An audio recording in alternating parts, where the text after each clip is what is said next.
Hello, everyone, and thank you for coming back to watch another episode of The Pixel Show. I'm Robert Evans, your host, and today I'm excited. We are going to launch another feature or a featured segment on the show that I called I Wish I Took That.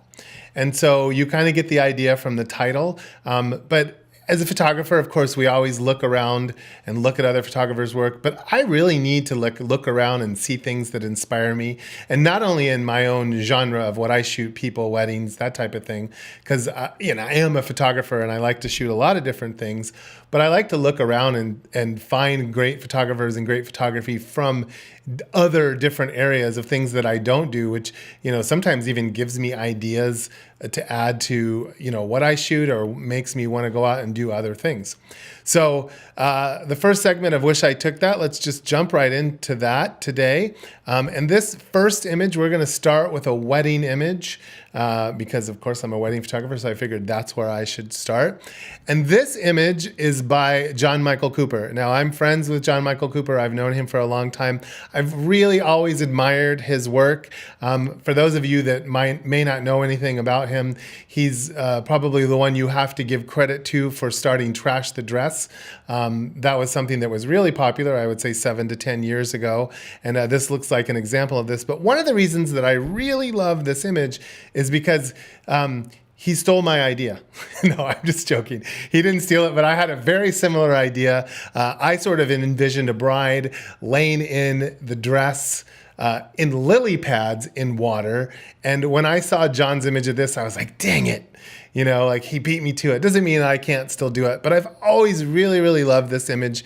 I mean, if you look at it, I love how she just appears to be floating there and serene.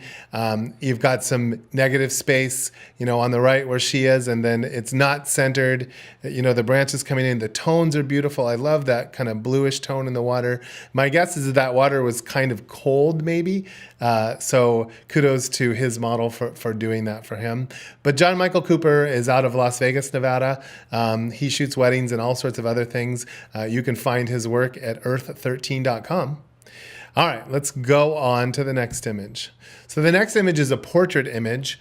Now, this image I found on 500pixels.com, what's 500px.com. If you don't know about 500 pixels, this is a really great website. I don't know how long it's been out. It's been out 7 to 10 years roughly, but I remember when it first came out, I believe, to my knowledge, that it was started maybe by some Russian photographers. And there's a lot of beautiful work on this site, especially from some of the Russian photographers. So this is a Russian photographer. I'm going to butcher the name, but hopefully I can try it. Irving Hallo Yin. But I absolutely love it. It's so simple. I tend to gravitate to very simple work. I know if you've seen episodes of one of the things we do on this show is called The Power of Simple. This image would fit right into that. I just love the tone, the muted tone of the orange against the kind of just muted background. Very simple background, of course, which helps the model stand out. The expression simple. It's centered, and I don't usually like to center things, but it works in this image.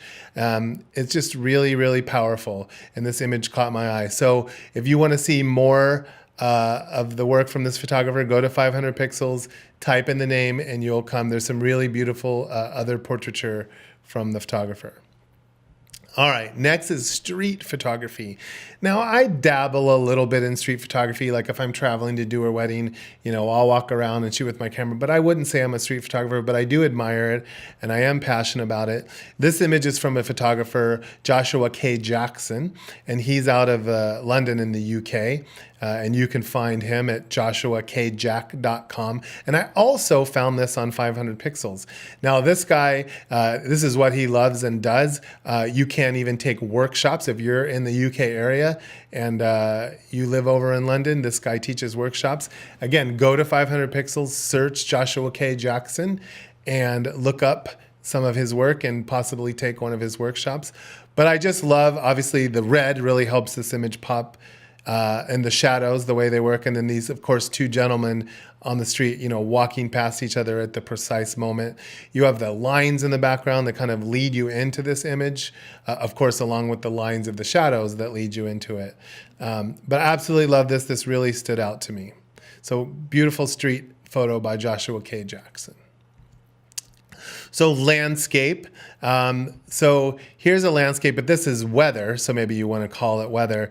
Now, I really love this image. There's so many great cloud formations. I actually did something similar to what this gentleman does several years ago, where I took a bride and groom out and we were in Nebraska, Colorado area and tried to photograph them in front of a tornado. I had hired a storm chaser, and we actually did get a shot of the couple in front of a tornado, but it was a cold cell tornado, small, modest tornado. But along the way, we did get I got a beautiful lightning image and a rainbow and things like that. But this image really caught my attention because, of course, that's an amazing cloud. But again, this is by Roger Hill. I don't know exactly where he lives, but I would say Nebraska, somewhere in the Midwest. And you can find more of his work at rogerhillphotography.com. And then silverliningtours.com. He also is one of those guys where he'll take you out and you can chase tornadoes with him.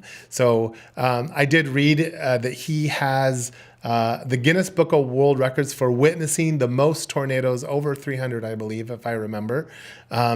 So he has some beautiful images. Again, I found this on 500pixel.com.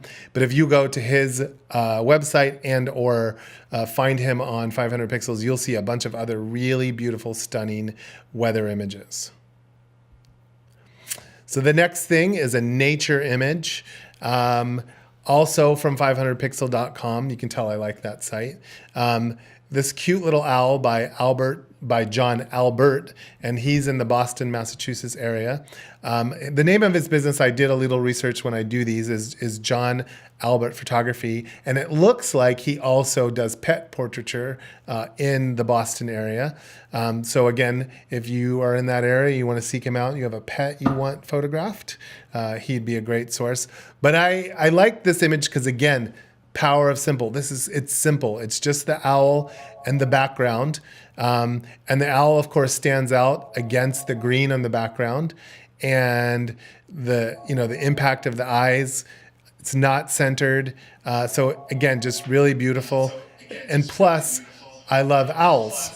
So I love this. So again, if you want to see more of John Albert, go to 500 Pixels, search his name, and if you're in the Boston area, you can seek him out for a pet portrait. So sports, this is another passion of mine. I shoot a lot of sports. Beyond weddings, portraits, people, I shoot sports. My kids all play sports, and I really love it. It's a whole different challenge than shooting people. And this image is just absolutely stunning from a photographer named Tony Law, and he's out of Sydney, Australia. I see that I made a mistake because I'm not perfect, and I have John Albert Photography on Tony Law's thing. So don't look for that.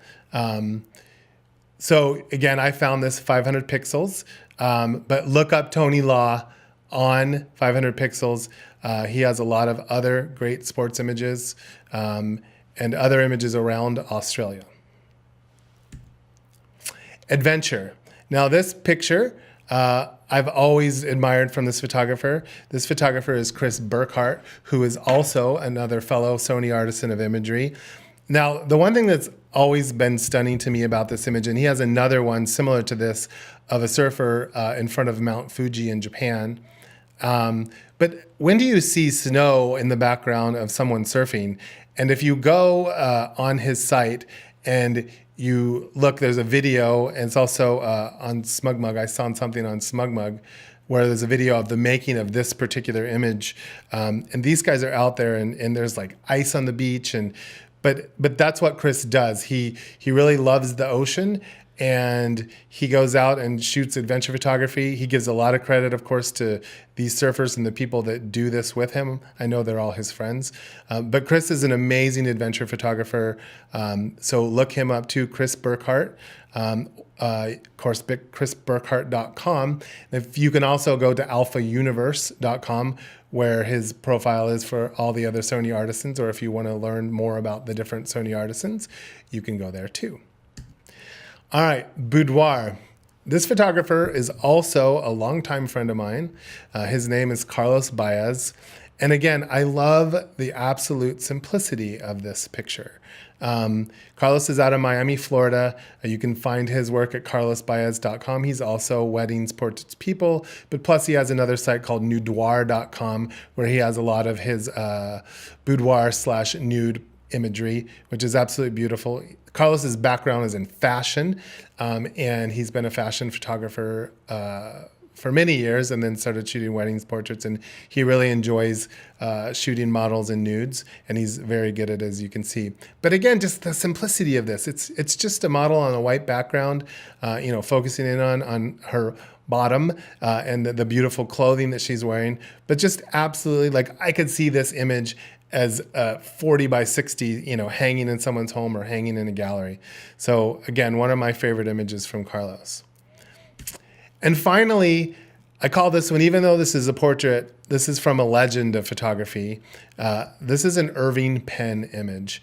And one of the things that I want to do on this show, another segment that we're going to do, is a legend series where we talk about some of the famous photographers of past and, of course, recent, and people that have brought photography along the way. Irving was born in 1917 and died in 2009. And he was known not only as a photographer, but as a painter as well. So if you go to irvingpenn.org, you can see more of his photography and his paintings.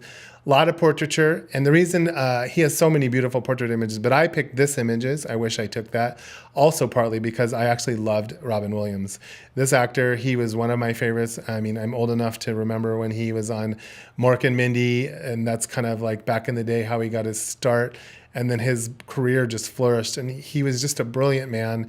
In many movies, he was a comedian, but he could play a serious actor. And I think one thing that really I gravitate towards this image is just his kind eyes. Mr. Penn really captured that here. And this is truly Robin Williams. So that's it. That's the first episode of I Wish I Took That.